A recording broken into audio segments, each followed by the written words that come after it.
Hello! So, ngayon, i-review naman po natin is the Greenwich Tarot by Anne Moura.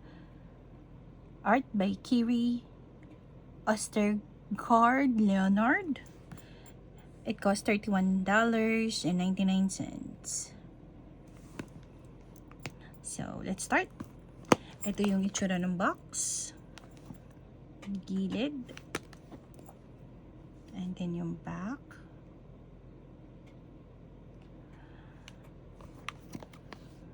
Ayan. Let's open it. So, ang ganda. Para siyang wood. Parang wood yung itsura niya. Then, blue yung book. Expected to green. Pero blue siya. Ang kapal ng book niya. Ayan. Ayan. Let's see. Black and white siya. No?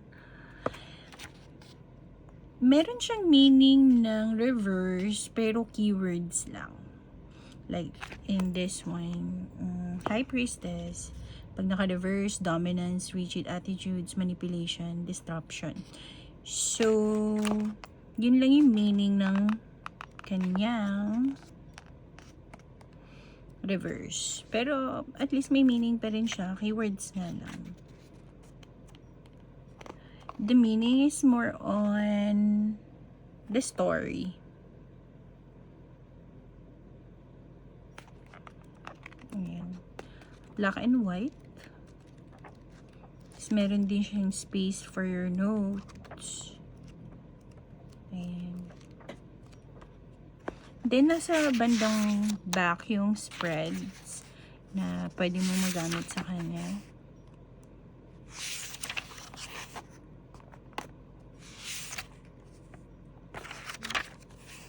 Ayan.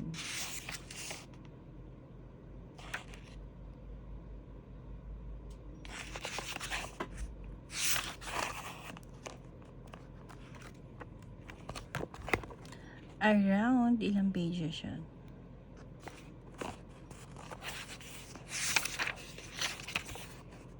$240 pages.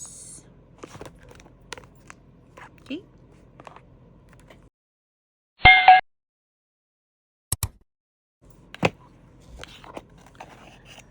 Ito siya. Plain lang.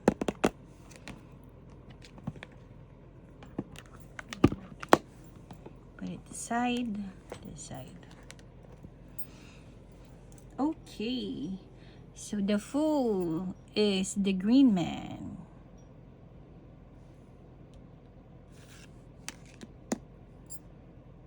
Yung texture niya, if familiar kayo sa Everyday Witch, same na same yung texture niya.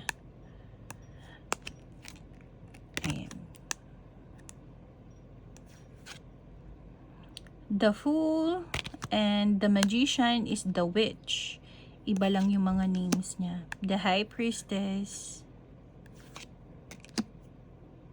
the Earth Mother, it's the Empress. The Horn God, it's the Emperor. The High Priest is the Hierophant. The Lady and the Lord is the Lovers. The Battle Wagon is the Chariot. The Strength is the Crone. The Holy King is the Hermit. The Wheel of Fortune is the Wheel of the Year. So, binago niya yung mga name ng iba. The Standing Stone, Death. The Oak King, the Hangman. The Lord of Shadows. Iba-iba lang talaga yung pangalan niya. Nature. The Wild Hunt is the Tower. Pero in the star, hindi niya binago. Very Aquarius. The star is Aquarius. The Moon. the sun. The harvest. The judgment is the harvest. The world 3 is the world. Ace of Wands.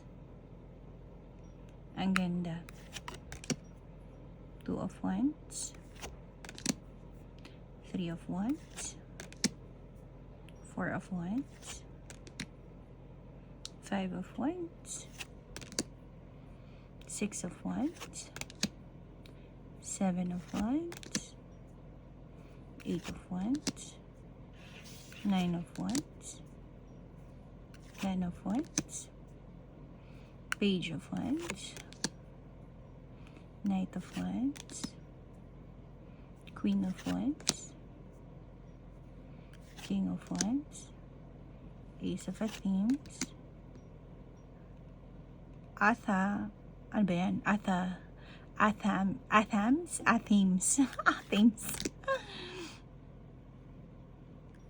Yan.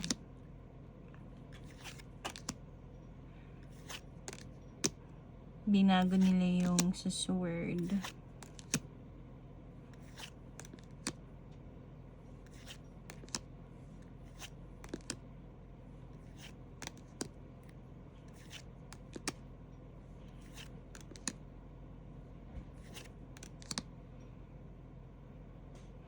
Yung cups, ginawa nilang calice.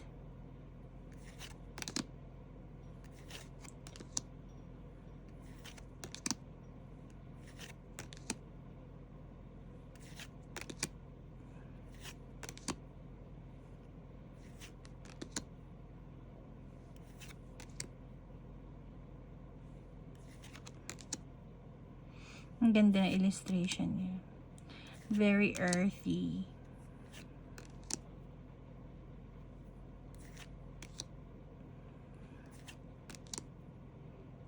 Pentacles. Wala silang ibang pinangalan sa Pentacles.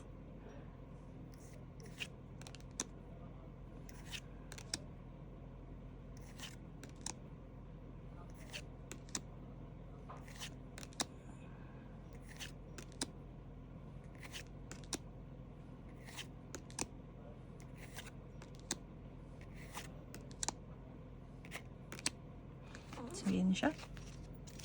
Yung back, yun lang din ang napansin ko sa back is ma-identify mo kapag reverse siya. Kasi pag naka-reverse, ganyan siya. No, pero kung hindi naman kayo nagre-reverse, nagbabasa ng reverse, puro upright lang, wala naman siyang kaso.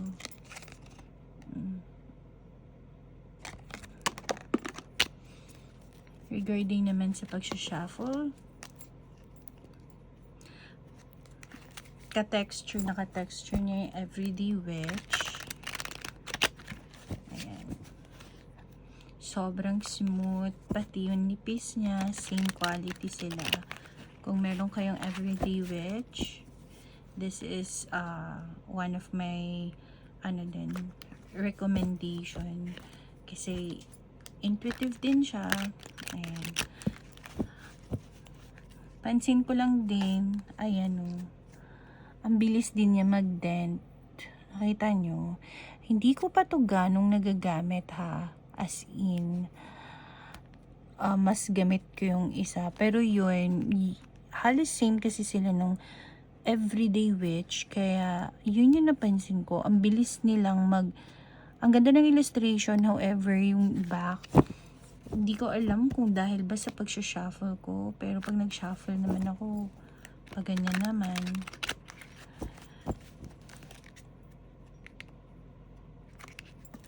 Ganyan naman ako mag-shuffle.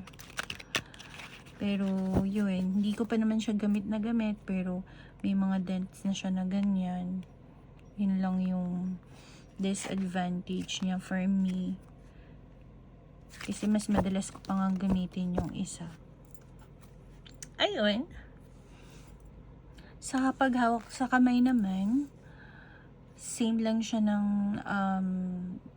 regular tarot. Sakto lang sa kamay, hindi siya malaki. Tama lang. At kapag shuffle mo naman siya this way, ayan, okay lang din naman. Very smooth. Hindi siya nagdidikit-dikit. So nice. Ayan. Ang ganda na. So, this is my recommended ko siya. Except sa mabilis nga siyang magkaroon ng mga white-white na ganyan. Kahit naman anong ingat mo, feeling ko magkakaroon din talaga siya. Kasi nga, ako maingat na ako sa pag-shuffle eh. And take note, hindi ko pa siya ganun gamit na gamit ha. Meron na siyang dent. So, yun lang yung downside nito. Pero, it costs $31.99. So, it's expensive compared to Everyday Witch. Everyday Witch, it costs $29.99. So, ayun. Gusto ko yung illustration niya. Except na halata siya pag naka-reverse. And yung, ang bilis niya magkaroon ng mga white or dents sa gilid. Yun lang yung issue ko dito sa Greenwich Tarot. So, yeah, that's it. So, if you have any tarot in mind that you want me to review, maybe it's available here. And if not, I'll try my best to buy it and then review it for you. So, just comment, and then, yeah, see you on my next video. Thank you. Bye!